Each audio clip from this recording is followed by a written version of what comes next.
Members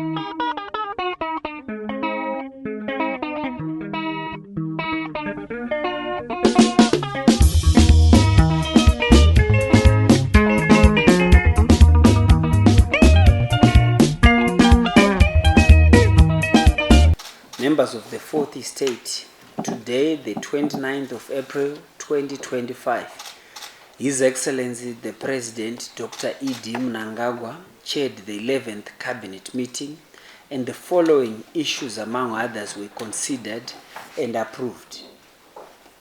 Cabinet received an update on the second round crop, livestock and fisheries assessment report. The report indicates that the area planted in terms of maize increased from 1.7 hectares in terms of millions in the 2023 to 2024 season to 1.8 million hectares in the 2024-2025 season.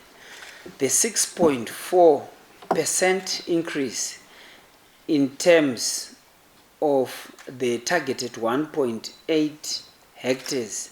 Based on this assessment, maize production in the 2024-2025 season is estimated at 2,293,556 metric tons, which is the fourth highest ever in terms of production in the country.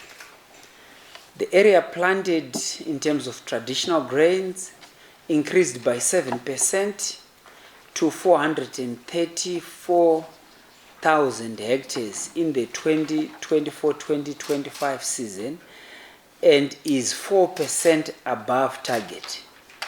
The pure millet planted area increased to 251,265 hectares, reflecting a 29% increase from the 194,232 hectares planted last year. The production of traditional grains is estimated at 634,650 metric tons as follows: sorghum 436,784 metric tons, pure millet 188,261 metric tons, and finger millet 9,605 metric tons. The sorghum production is the highest in the country's history. The total cereal production in the 2024-2025 season is estimated at 2,928,000 metric tons. This represents a 290% increase in food production compared to the 2023-2024 season. The country will realize a surplus of 1,225,000 metric tons that will go into the strategic grain reserves at local and national levels. The production of tobacco, cotton and sunflower increased by 15%, 52% and 303% respectively. The total national head is at 5.7 million, a 0.4% increase in terms of the statistics. A total of 94,623 metric tons of beef was produced in 2024. Mashonaland East, Manicaland and Midlands provinces were the top milk producing provinces in the 2024 season, accounting for 89% of the country's production of 115 million liters last year, which is a 10% increase from last year. Overall fish production in 2024 is at 31,296 metric tons, while crocodile skin sales increased by 34%. Cabinet considered and approved Zimbabwe's campaign strategy on the country's candidature for the non-permanent seat on the United Nations Security Council for the term 2027 to 2028. Zimbabwe's bid for a non-permanent seat at the United Nations Security Council for the 2027-2028 term has already been endorsed by both the Southern African Development Community and the African Union, and will be officially launched by His Excellency the President Dr. E.D. Mnangagwa in Harare and in New York during the 80th session of the United Nations General Assembly in September 2025. The outcome will be the reaffirmation of the country's commitment to upholding international peace and security, as well as the generation of international goodwill towards the country. Government considered and approved the hosting of the 2025 edition of the National Culture Month from the 1st to the 31st of May 2025. The 2025 National Cultural Month will be held under the theme Celebrating Indigenous Voices. The objectives are to celebrate the rich cultural heritage of Zimbabwe, promote cultural diversity, and foster national unity, to showcase the diverse cultural practices through various forms which include dance, food, attire, visual arts, film, television, music, and poetry, and to promote intellectual dialogue for cross-cultural understanding and exchange. The National Culture Month launch will be presided over by His Excellency the President Dr. E.D. Mnangagwa on a date to be advised in Chikombedzi area under Chief Tsovani in Masvingo Province. The event will celebrate our identity and diverse cultures. It will also be a platform to showcase Zimbabwe's success stories in cultural development and its commitment to fulfilling regional and international protocols that promote the growth of the creative and cultural industries. The first week will focus on encouraging historical recipes and cooking techniques, connecting modern eaters to their culinary heritage. The second week will be an Indigenous Fashion Week, where the colorful and unique forms of cultural wear will be rolled out. The third week is the National Culture Month launch, while the fourth week is the Indigenous Languages and Cultural Dialogue Week. It will be dedicated to recognizing and celebrating indigenous voices through music, dance, visual displays, poetry, films, and language workshops. Communities are encouraged to celebrate their indigenous languages during the month of May.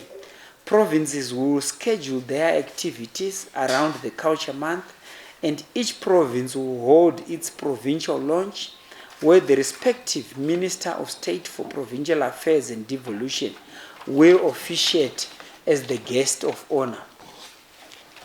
Cabinet received noted progress reports presented by ministers as at day 50 of the 100-day cycle of 2025. In terms of the devolution and decentralization pillar of the National Development Strategy 1, the Minister of Local Government and Public Works highlighted the following achievements in terms of projects.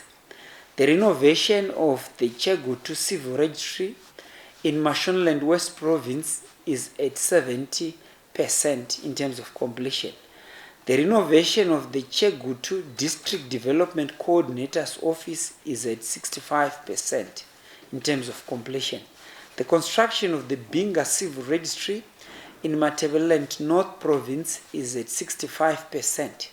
And the installation of 66 boreholes in Mashonaland East Province has reached 66% in terms of completion. Under the thematic area on housing delivery, preparatory works for the construction of the Mutapa Government Office Complex in Gweru and Vungu Midlands Province has commenced. In terms of environment protection, climate resilience, and natural resources management pillar in terms of the National Development Strategy 1, the Minister of Environment, Climate and Wildlife highlighted the following achievements in terms of projects. The rehabilitation of 200 hectares of the Dichwe wetland in Makonde district, Ward 4, for improved human well-being and economic management in terms of the ecosystem is on course. The restoration and protection of 154 hectares of the Chidobe wetland in Wange district, Ward 2 is on course. A total of 2,340 livestock and 400 households are already benefiting from the project. The establishment of a waste sorting and processing center at the Tafara Integrated Resource Recovery Center in Mavuku, Harare Metropolitan Province is on course. The construction of the state-of-art one-stop pavilion at Wange National Park main camp in Matebele North Province has reached 95% in terms of completion. The planting of a total of 4,000 indigenous trees on 2,494 hectares of land at Zamazama, Zungati, Niracheza, Ananda and Poshai villages in Shurugu District, Midlands Province is on course. The planting of 52,000 fruit trees under the 45th Independence Plantation Legacy Project in Gokwe North and South districts is at 95% in terms of completion. And the installation of 15 prototype 3-dimensional printed automatic weather stations at 15 meteorological stations at Victoria Falls, Marondera, Wanke, Binga, Bight Bridge, Kezi, Rupike, Kadoma, Rishavane, Chipinge, Kanyemba, Mutoko, Mount Darwin, Chisumbanje and West Nicholson is on schedule. In terms of the economic growth pillar, in terms of the National Development Strategy 1, the Minister of Finance, Economic Development and Investment Promotion highlighted that the mobilization of tax revenue and non-tax revenue has surpassed the first quarter in terms of target. Under the Economic Growth and Stability pillar, the tax and revenue management system being implemented in 3 phases has achieved the following. The Release 1 core fronted processes and Release 2 tax agent module are both 100% complete. Meanwhile, the Release 3 backend processes 4 of 5 were also successfully implemented, although the system integration and risk compliance management module is also work in progress. Under the fiscalization processes, the following achievements were highlighted. Internal integration with 3 banks is in progress, whilst external integration is ongoing with 5 government departments. The user acceptance testing of the risk compliance management module, phase 1 is now complete and phase 2 is ongoing. The business intelligence reporting project is on course, while the launch of the singular account automatic reopening is in progress. Under the civil works projects, construction of the Zimra Chirundu cottages in Mashonaland West Province has reached 95% in terms of completion. And the refurbishment of the IDBZ Kanyemba Zambezi lodges in Mashonaland Central Province is 100% complete. Under the governance thematic area, the enterprise risk management project performed as follows. 19 executives from the Ministry of Tourism and Hospitality Industry and 29 risk champions from the Zimbabwe Human Rights Commission were trained. Under conferences, the Manicaland and Midlands investment conferences were held in February and March 2025 respectively, and the Manicaland and Midlands investment compendiums were completed. The 57th session of the Economic Commission for African Conference of African Ministers of Finance, Planning and Economic Development was held from the 12th to the 18th of March 2025 in Ethiopia, and Zimbabwe is the outgoing chair of both the committees of experts, and the 56th Bureau handed over the chairmanship to Morocco. Under the implementation of the International Financial Services Center, completion and gazetting of the International Financial Service Centers is on course, and the nationwide venture capital fund investment projects are on course. The crafting of the National Development Strategy 2 is on course. In terms of economic growth and stability pillar of the National Development Strategy 1, the Minister of Mines and Mining Development highlighted the following projects under his purview. The establishment of an online permit system is at 90% in terms of completion. The drafting of the mineral development policy is at 96% in terms of completion. And the construction of the Palm River Energy Plant in Beitbridge is on course. The expansion of the Zimplats sulfur dioxide plant in Mashonaland West Province is on course. And the establishment of the carbon steel plant in Chivumvuma, both in Mashonaland East and Midlands provinces, is 100% complete. Cabinet received a report on the official opening of the 65th edition of the Zimbabwe International Trade Fair. His Excellency the President Daniel Chapo of the Republic of Mozambique officially opened the 65th edition of the Zimbabwe International Trade Fair on the 25th of April 2025 at the invitation of his counterpart, His Excellency the President Dr. Mnangagwa, the President of the Republic of Zimbabwe. In his remarks, His Excellency President Chapo emphasized the importance of strengthening trade and economic ties between the Republic of Zimbabwe and the Republic of Mozambique, focusing on leveraging natural resources and infrastructure, especially the Beira corridor. He also spoke on the need to expedite the Takeover 9 integrated project, as it is an important artery for national and regional economic diversification. Cabinet received an update on the country's power supply situation and the Zambezi River water inflows at Victoria Falls. Cabinet noted that inflows on the Zambezi River at Victoria Falls have improved greatly. Tourists visiting the Victoria Falls from now on will be able to enjoy the spectacle more than before.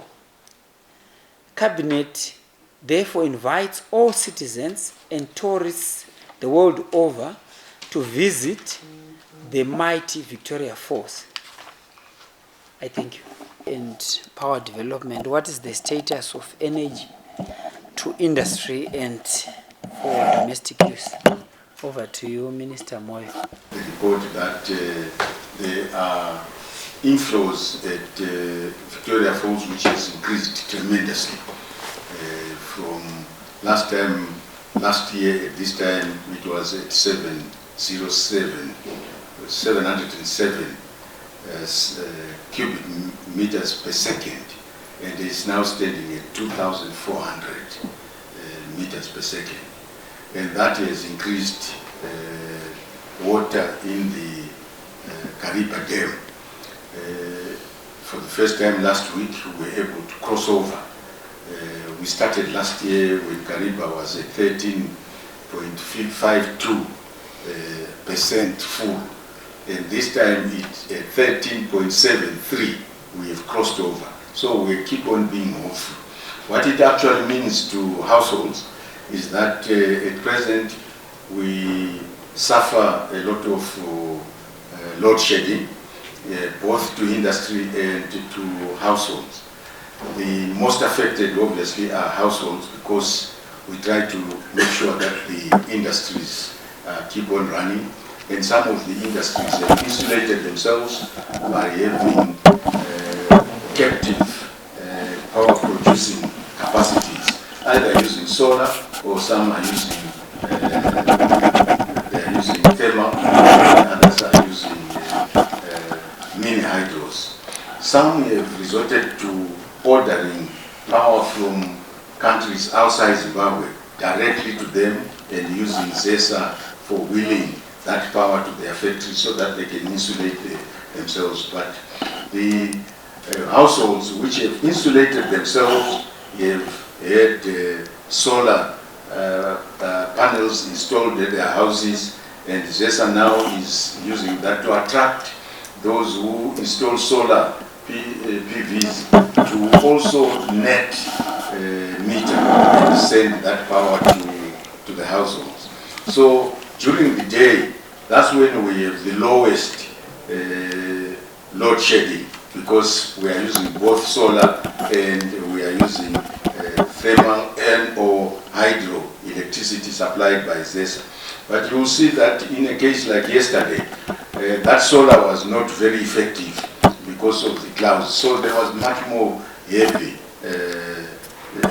load shedding because of those circumstances. Solar has that disadvantage, but of course it is an advantage that when the sun is shining, we have a lot of it. And right now we have about 96 megawatts of installed solar. That has been given to us, but I know that a lot of households have not indicated to us how much solar they have put in their household. Going forward, we think that our main target is to make sure that agriculture, especially when we have winter plowing, we add at least 500 to 600 megawatts of irrigation power if the figures that we are being given by the Minister of Agriculture are fruitful and come to fruition, then the power demand increases. That's where we think this year, because of the Kariba, which is increasing, and because of some of the work that is being done at Wange 1 and 6, and also the firm supply that we are getting from Wange 7 and 8, that power for agriculture will be assured. So we want to assure the farmers that go and plow your winter cropping as indicated by the Minister of Agriculture, and we can assure them that there will be power available for that purposes. So the management of the power balance is what we must do in order to make sure that those who demand the power, particularly to drive the economy, get that power. And that means in some cases households might suffer a little bit. I thank you. Thank you, Minister July Moyo. The second question is to the Minister of Finance, Economic Development and Investment Promotion, in terms of a detailed account in terms of expenditure. Over to you, Honorable Mtulingwe. Zetian for the quite catch your name. Zetian for the question. In terms of revenues, we managed to raise 1.571 billion US dollars equivalent in terms of revenue. In terms of expenditure, our expenditure was 1.53 billion US dollars equivalent. So again, we're able to live within our means, as we always do. We always try to run a tight budget because of limited space for borrowing, especially externally. So we try to live within our budget in terms of expenditure. Thank you.